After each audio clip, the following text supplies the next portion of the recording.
Ayan. Hello mga ka-OFE, hello po. So, wonderful greetings sa ating mga viewers worldwide. Welcome to our new segment na 9 to 5 and beyond. Yay! So, dito po sa 9 to 5 and beyond dito po ay magkukwentuhan tayo and we'll dive into real life experiences ng mga ate at tita ninyo dito sa OFT. Also, please don't forget to subscribe to our FB page and YouTube channel para mapanood ang iba pa nating mga OFT segment or mga OFT 9 to 5 and beyond na episodes. So, without further ado, get ready to connect with 9 to 5 and beyond. So, magpapakilala po uli ako. Ako nga po pala si Artistic Juru. And ako naman po si Creative Coms. And of course, ang inyong multitasking tita, si Tita Joyce. At dahil dyan, yes, sumakses na ba ang lahat? Wait, big or small, let's talk about the highlights and rewarding experience ng bawat success. Each person has a unique path to success and lahat ng iyon reflects our motivation to do better. Kasi always remember that success is different to each person. Kaya ang first set of question natin, mga kaibigan, is based sa inyong pananaw, how do you define success? O syempre, mauna si Tita Joyce. Syempre, senior citizen first. So, yan. Ikaw na, game. Ako na. So, my personal take, each time na nakakaranas ng failure ang isang individual, let's say for myself, the moment I decided to try again, I always claim it already as a success.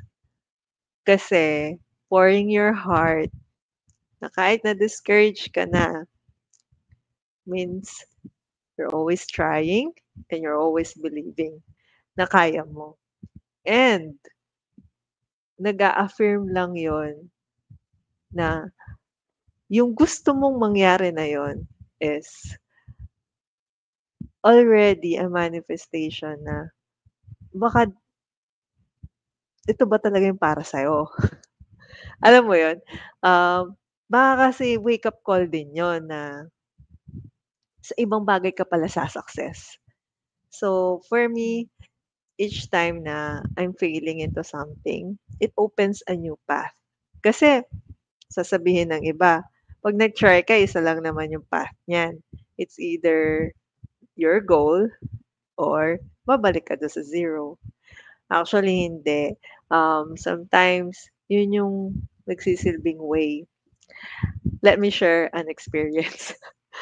Kasi, nung nag-intern ako sa Singapore, bumalik ulit ako ng Pilipinas. Then, dun ako napag-isip-isip na, sige, Singapore ako ulit. So, I was invited by a friend to work in a private restaurant. Tapos, sa private restaurant na yon, ang dami kong guests na nakilala kasi ano ako, machika ako, yung typical na madaldal. So, may isa dun akong naging guest na alam mo yon yung alta-alta, mayaman, Australian, ganyan, English speaking. Ako naman, try-try lang akong ganyan. Um, Nilapitan niya ako. Sabi niya sa akin gano'n, "Would you like to work with me?" Sabi niya gano'n. Kasi nakikita niya na, nahihirapan ako sa work.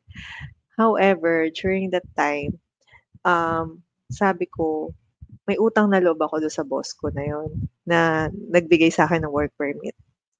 So, sabi niya gano'n sa'kin, nung nakikita niya na medyo detach ako at alam niya na parang ayoko pa, hindi niya ako pinursue na, "Sige, I'll give you some time," ganyan.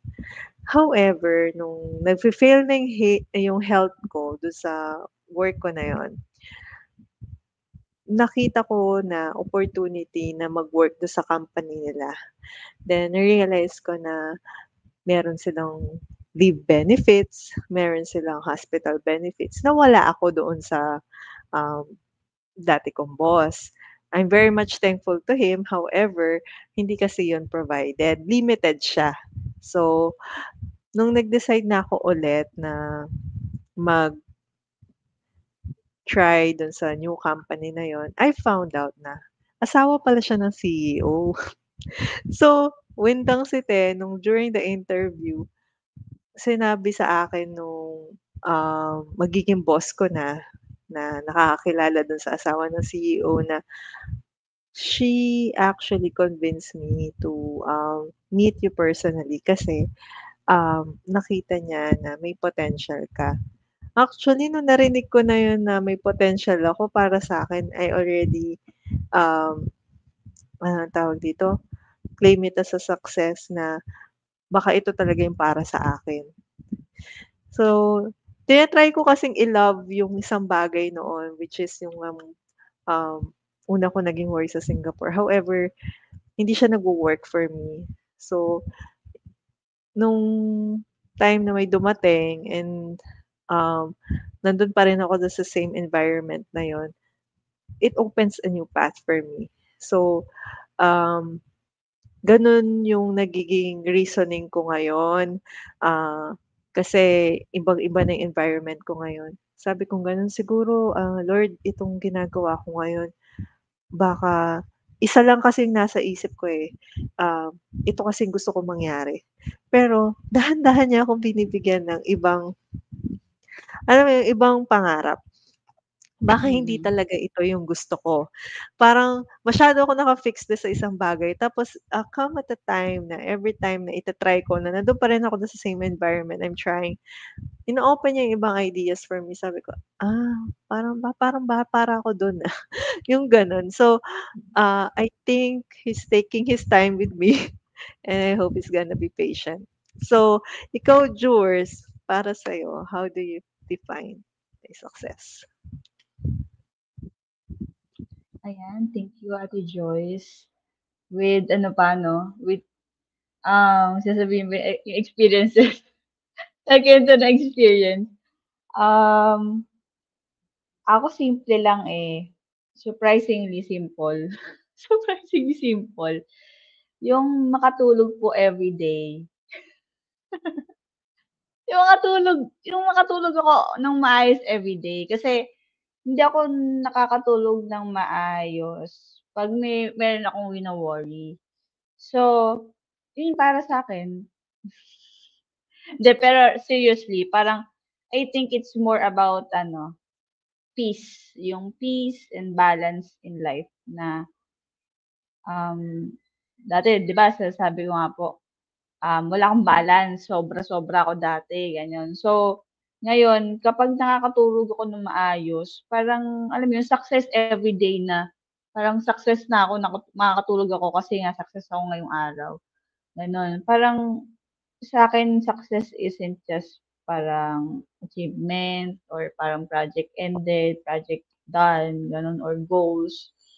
Parang it's about knowing na kahit na madaming kailangan tapusin siyempre, timeline, challenges, gano'n. Nakakaramdam ako ng contentment, tapos nakakatulog ako ng maayos, nakakapag-rest ako, may clarity ako tomorrow na kung anong tatapusin ko. May clarity ako na natapos na ako and all. Parang and, binibigyan ko na rin kasi ng siyempre alam mo yun, naging mabuti na rin ako sa sarili ko na hindi masyadong OA na 'pag meron pa ring hindi natatapos, eh, wala ng bukas, gano'n.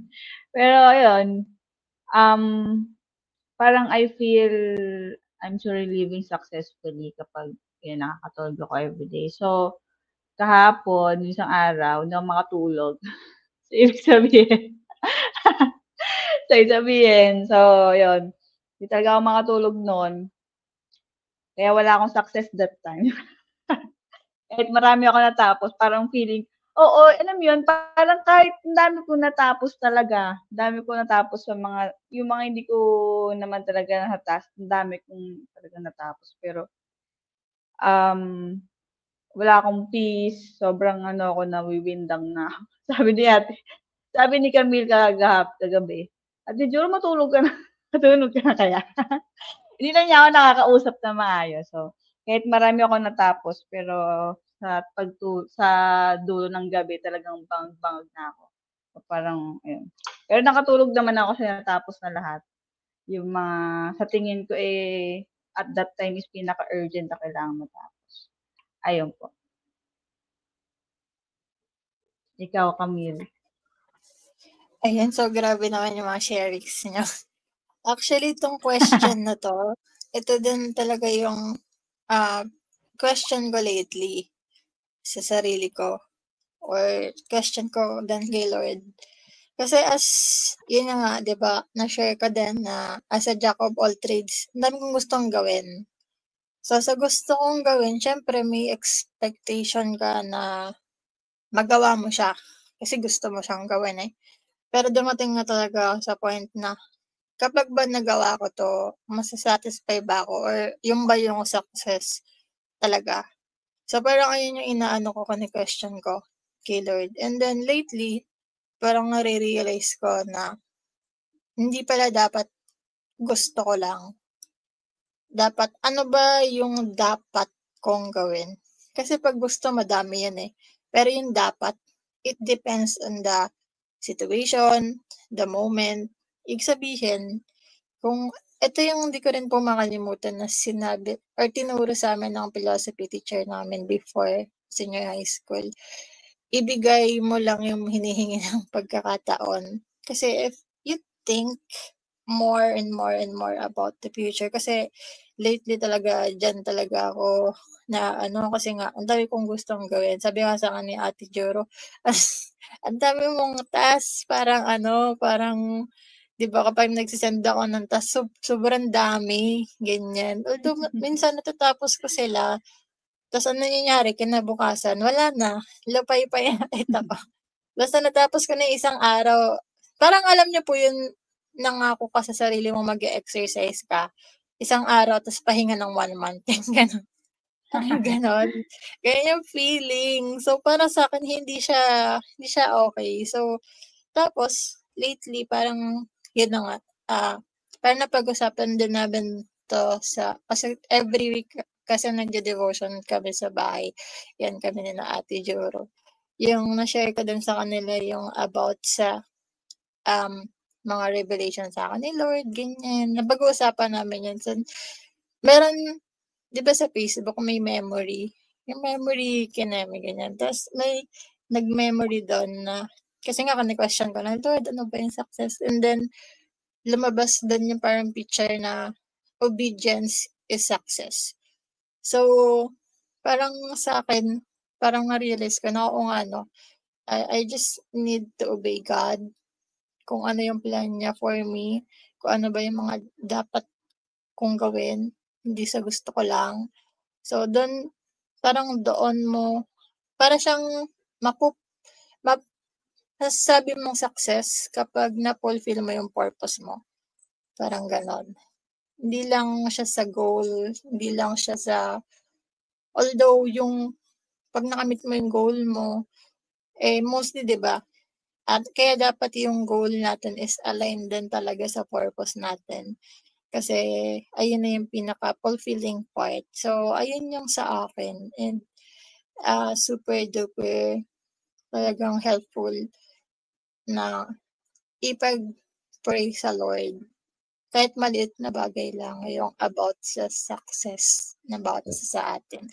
So that's why, for our second set of discussion, ano yung mga habits na sa tingin niyo, nagko-contribute sa mga success niyo sa life, maliit man yan or malaki? Ikaw po, Ate Joyce.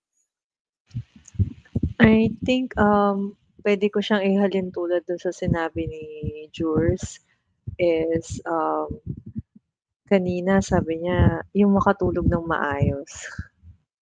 Isa yun sa lahat. Para maging successful ka kailangan mo ng pahinga. So, maraming pahinga talaga 'no. Then of course, yung sinabi ni Kams na alignment, kasi without that, you don't have the compass na um, susundan and all that. So everybody needs guidance. Um, Personally, for me, if I'm gonna be asked kung ano yung is nakikinig ako. I always listen. So, may nagsabi sa aking friend na good listener daw ako. And mas madalas, nakikinig lang talaga ako unless I'm gonna be asked for my opinion. Um, Hayaan ko lang magkwento yung isang tao and ganun din each time that I'm gonna ask something um, about my faith and all, everything. I'm gonna ask first. Sabi ko, ano mo ba talaga yung para sa akin? Sabi ko ganyan. And I'm gonna be, I wanna be something like this. I'm gonna be something like this. Parating ganun, no? Para ka nag-order. Tapos, at some way, meron mag-i-speak sa heart mo and you're gonna listen to it. So, pag pinapakinggan ko yon na siguro mas magandang gawin ko 'to. If I'm gonna listen to that, tiny voice or how people should call it. 'Pag triny ko ulit, mangyayari siya. So, um,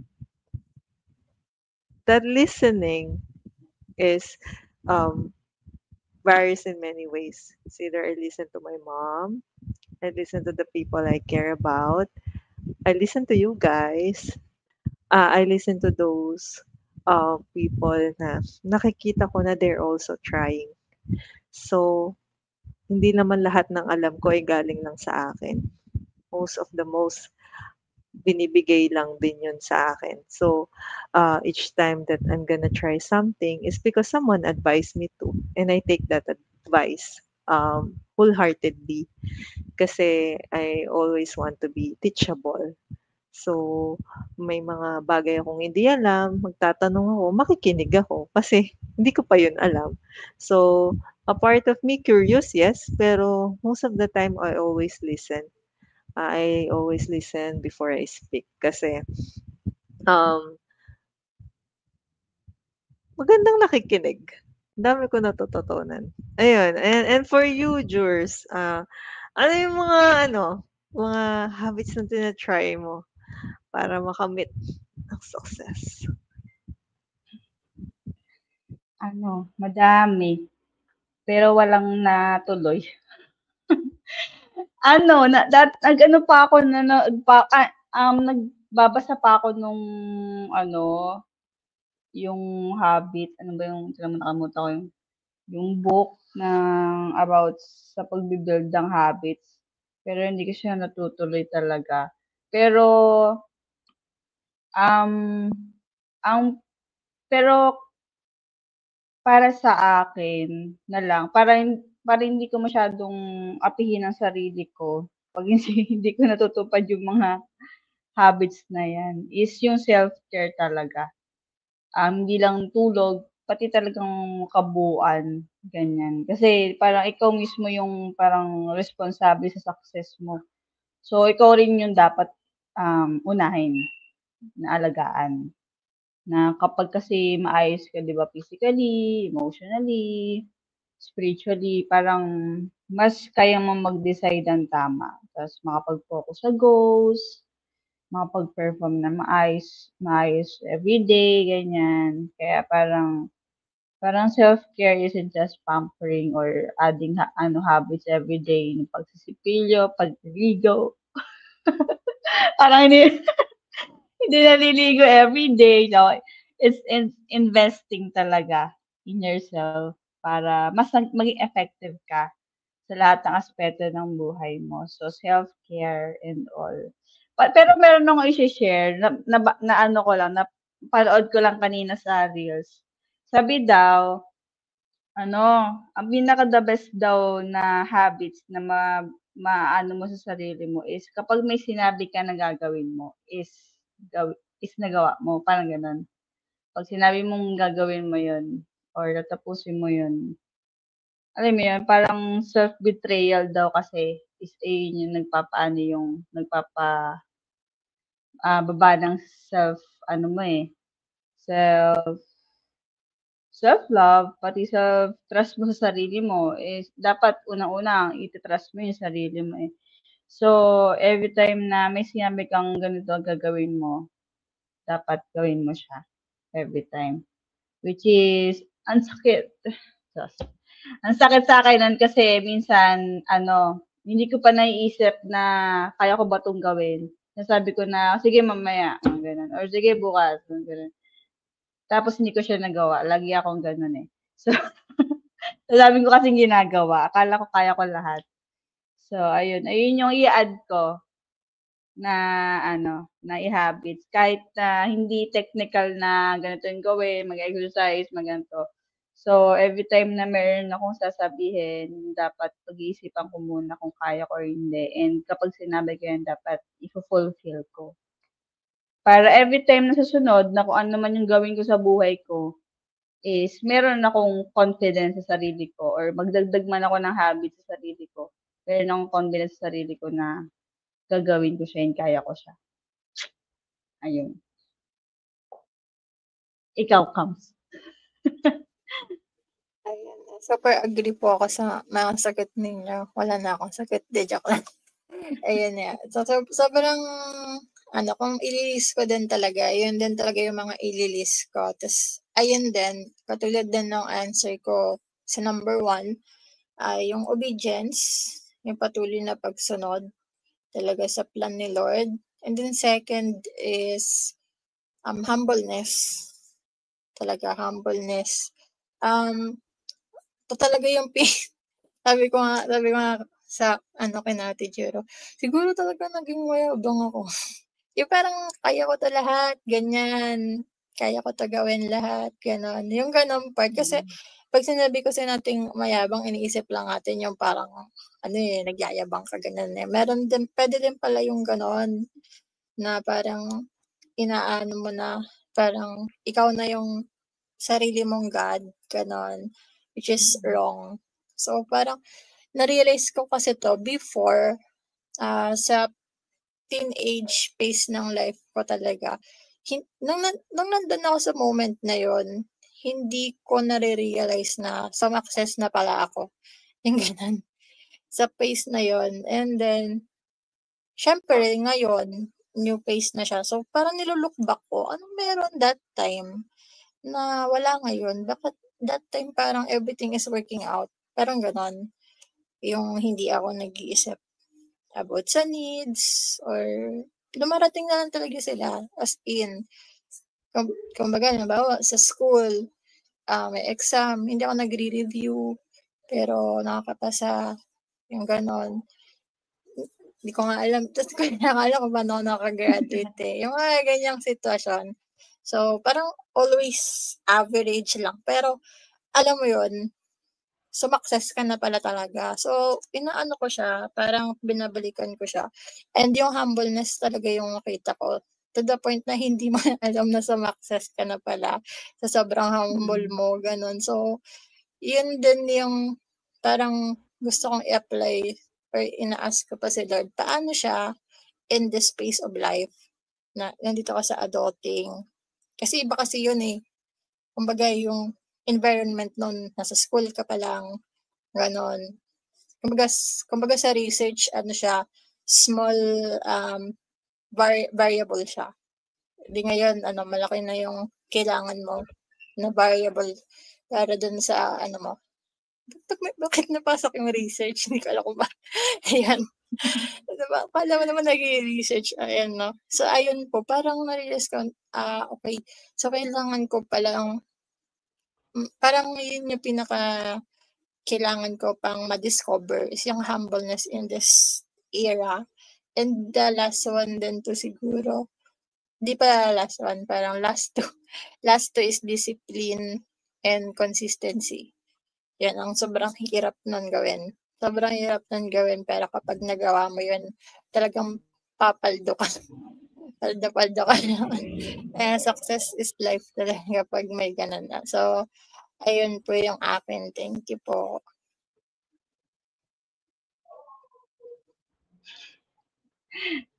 Thank you din.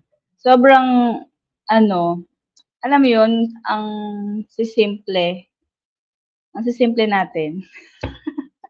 Ang sisimple natin pero alam mo 'yun, yung lalim nung pinag-uusapan natin.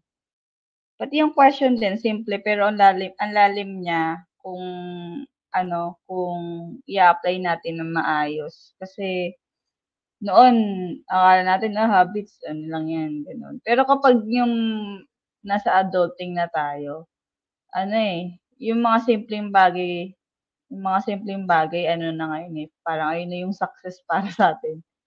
Na dati akala natin nagagawa natin yun, ng basta lang gano'n. Kaya nagkakaroon tayo ng parang, "Ay nagawa ko yun kasi magaling ako, parang gano'n. So yun yung gano'n din ako nung bata ako, bata, matanda na. So, parang lahat ng dami ko din kayang gawin, dami ko din ginagawa, dami kong organization, ang daming nakakakilala sa'kin. Pero, yung mga simpleng nagagawa pala dati, sa ngayon success na para sa'tin. Which is dati parang wala lang 'yan nagagawa ko. And ayun, parang ang lang, nakakatuwa lang mag-reminisce and isipin na itong mga question na 'to 'pag sinasagot natin, parang meron ng halong experiences na malalim. Hindi na lang siya parang basta, reflection na sinasabi natin sa ibang tao. And para naman siyempre sa ating third question is, to whom do you dedicate, your success, Ate Joyce? Thank you for the wonderful question. Ayun, usapang success tayo, no? Sumakses na ba ang lahat? So, each time na meron kang good thing na nangyayari sa'yo, for me, bukang bibig ko, "Ay, thank you, Lord." Yung mga gano'n. Nakasakay ako agad, "Ay, thank you, Lord." Yung lang idea na may relief sa bawat araw kasi ang hirap mag-adulting, 'di ba? May relief o kaya naman yung, um, may cut-off. Pupuntahan kang something kaso may cut-off. Let's say bangko, let's say, government offices. Tapos may cut-off, tapos nasama ka dun sa, "Ay, thank you, Lord." Kasi hindi nasayang yung araw mo. Yung mga gano'n. Kasi yung mga iba hindi nila na-appreciate yun 'no, pero for me na-appreciate ko yun kaya I always, 'no, nasabi ko glory, to God. Kasi there are some things na you're directed to. So, when you're directed to and it's about to happen, it's gonna happen in His time. So, parati ko yung pinagpapasalamat sa kanya. And secondly, of course, my mom. So, inspiration ko 'yan. So, siya yung embodiment ko ng ng namamagalitan sa'kin. A good reminder na, "Hey, you have to wake up and do something." 'Yan.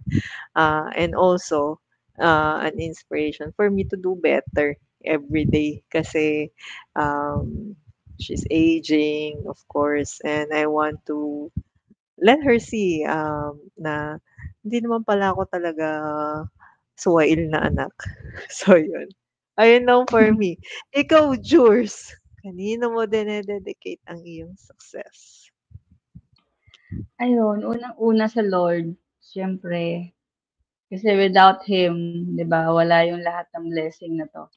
Then siyempre sa family kasi kahit, magkakahiwalay na kami ng bahay and all, lagi silang nakasuporta, nagbibigay ng kung ano masu-support sa atin. 'Pag nag-chat, takbo agad, gano'n. Binibigyan tayo ng support sa lahat ng bagay. And lastly is yung mga taong kasama natin talaga sa journey nung mismong success. Yung mga kasama natin dito sa bahay and yung family nung mga taong yun. Last na lang talaga yung mga friends na siyempre sumusuporta din sa'yo. Kasi sila yung talagang bahagi ng journey. Kaya naturally kasama din sila sa dedication, gano'n. Ayun. Para sumagot lang ng 'no, ng isang question. Yun, so thankful ako sa kanila. Nasa TV na ako, guys.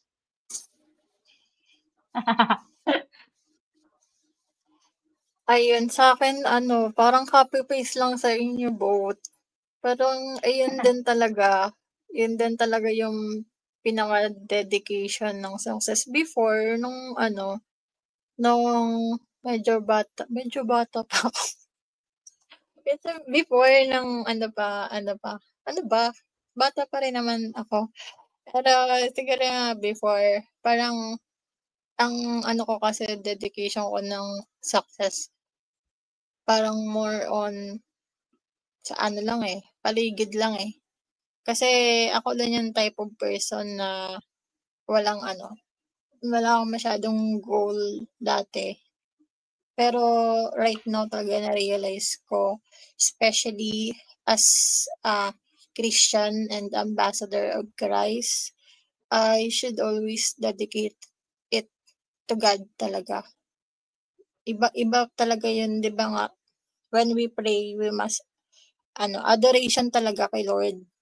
Kasi lahat na nangyayari sa atin is because of Him, ganon. And then yan sa family, and then yung mga kasama natin sa sa journey. Kinapi-paste ko lang talaga, sabi ko kasi copy-paste lang talaga. Pero ayun talaga yung pinaka nung success. And yun, kasi ako naniniwala ako na kapag na mo yung mga bagay na yun, hindi mo na may isip na yung parang yung sarili mo. Kasi mostly kasi pag success parang more on sarili lang eh. Ako, alam mo may nagpe-play sa utak ko na reels. Hindi ko alam kung napapanood niya si Ichan. Ayun, pag yun na manoorin, nagpe-play sa utak ko yung mga reels. Yun, nagpe-play sa utak ko. Sabi nga, di ba, kapag yung success kasi pag naging greedy ka, like, sarili mo na lang yung iniisip mo, hindi siya success eh. Hindi siya, ikaw lang yun, naman lang yun. Pero yun, if you think about others as well, yun talagang masasabi nating success yun. So, for our takeaway sa ating discussion about success, Ate Joyce, ano po ang takeaway mo for tonight? Ang dami kong natutunan sa inyo eh, grabe 'no, sa tanda kong 'to. So, ayun, kaya gusto ko din 'tong segment na 'to kasi isa 'yan sa mga nasabi ko na kanina habit ko is to listen. So, always, remember na ang bawat success ay hindi lamang, mga sine-celebrate. It could be silent wins na matagal mo ng pinagdadasal o kaya naman yung, mabibigat na problema na unti-unting gumagaan. Hindi naman ibig sabihin natapos na yun, dun mo pa lang siya matatawag na success. The more na ina-accept mo and the more na anong tawag nito? Kino-consider yun as a learning curve rather than a mistake, gumagaan siya until ma-fulfill mo yung completion ng problem na yun. Kasi baka akala ng iba yung success is only a positive thing. Yes, it is a positive thing. But also, siguro na rin sa mga pinagdaanan ko, no, I'm trying to make the negative ones surviving it as a success. Kasi pahirap na ang buhay. So, each time na we gain age, na dadagdagan yung ating mga responsibilities. So, whenever you try, that's already a success. Whenever you share it with your loved ones, that's already a success. And bukod sa madaming bagay na sinabi ko, huwag po tayong mga apak ng tao just to achieve something. Kasi yung tao na gagawan mo po ng gano'n, hindi mo rin alam kung ano yung pinagdadaanan niya. So, sana let's all learn na lumaban ng patas. Kahit ano pa man yan. Kasi at the end of the day, kagaya ng sinabi ni Juru, paano ka matutulog ng mahimbing? Di ba? So, yon. How about you, Jurs? What is your takeaway? Ito yung notes ko nag-notes ako. Nag-notes. So, sa akin, parang true success isn't just personal. English.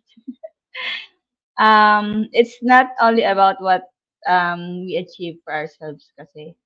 Parang para sa akin, success really matters kapag nakikita ko yung mga people na people nagsa-surround sa akin, ganun, or family ko, ganun, or yung kasama ko sa journey ko, ganun, nabe-benefit din dun sa achievements ko, sa mga goals ko, ganun.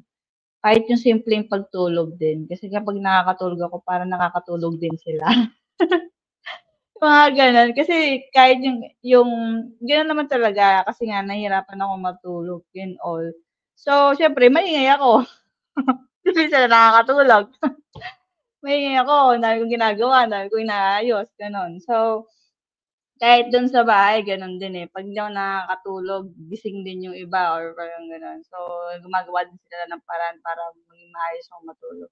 So, kami dito kapag yung sa boyfriend ko, 'pag hindi pa ako nakakatulog siya ba ang makapagpatulog sa'kin ta's yung mga gamot ko siya din nagpapainom para makatulog ako ng maayos. So, ayun. Kaya yung gano'ng simpleng bagay na sa lahat ng success ko is nagbe-benefit din talaga yung iba. And yung mga challenges ko is hindi nakakaapekto naman sa iba. Kaya parang ibig sabihin na parang bawat effort, bawat goal, tapos bawat milestone, naging meaningful siya kasi nakakaapekto rin siya sa buhay ng mga mahahalaga sa akin, gano'n. So, kung challenge man 'yan or success man 'yan, ayun, sobrang grateful din na and na na connected siya lahat, yung success na yun. So, be grateful and always naisipin na ano man yung success na meron ka, share it and nabigay yan sa'yo, hindi dahil ibinigay sa'yo. So, ibinigay sa'yo yung success na yan kasi ikaw lang yung instrumento para i-share naman din yung success sa iba. So, wag kang pam-pam diyan. So, binigay yan sa'yo, mag-share ka. Tsaka pam-pam daw. Kaya si Camille, kapag yung success niya sa sa baking, so lagi kaya tuwang-tuwa ako 'pag nauwian talaga. Laging merong uwi. Laging may cake. So, ayun. Ikaw, sino ba? Si Camille? Ikaw, Camille. Ay, nakapag-share ka na ba, Camille? Oo, nakapag-share na yun ng cake. Ayun, siguro take away ko talaga is yung success is depende parang may uniqueness din siya. Hindi siya isang isang format lang na masasabi mong successful ka lang kapag ganito yung nangyari. Yun nga, so maliit, malaki, success pa din yan. Basta nag-show up ka, gumawa ka talaga ng paraan, success pa din yun eh. Kasi minsan kaya tayo nahihirapan tayo to appreciate and be grateful to everything na ginagawa natin. Ba't parang wala nangyayari ganyan? Kasi tinitingnan natin yung daan ng ibang tao eh. Eh magkaiba tayo. Kakaiba tayo ng way. So, focus tayo sa lane natin. And at the same time, yun nga, wag tayong maging greedy, maging selfish.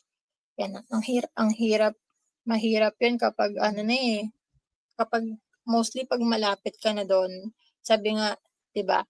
Kasi mostly yun talagang kinababagsak ng maraming tao kapag nandun na. Tapos bilang naging greedy, yun. Napaka-timely talaga ng topic na. Hindi ko alam, mapaka-timely na topic ka to.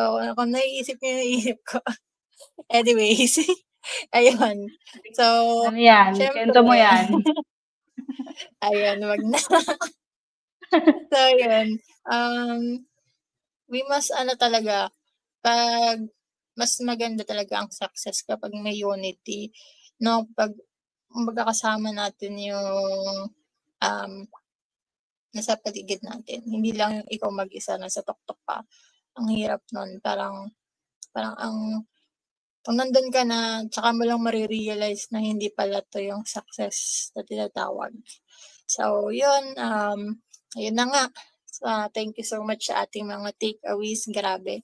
Sobrang helpful nito sa atin at lalong-lalo na sa ating mga manonood, mga ka-OFE. So, once again, hindi sukatan ang lawak o bigat ng bawat success for as long as you work hard for it at walang matatapakan o naagrabyado, it will make a big difference in the world where people only focuses sa mga extravagant kind of success. So let's always be thankful, grounded, and stay consistent. So, dito na nagtatapos ang ating 7th episode ng 9 to 5 and Beyond. So, abangan niyo po ulit kami mga ka-OFE, ang inyong mga ate at tita ninyo para sa next natin chikahan at banding. And of course, wag niyong kalilimutan mag-like, follow and subscribe sa aming mga social media accounts ng OFE. Till our next episode. Bye-bye! Bye-bye! Sa lahat ng success, mas maganda yung may kasama. Di, tas maganda pa. Alam niyo yun.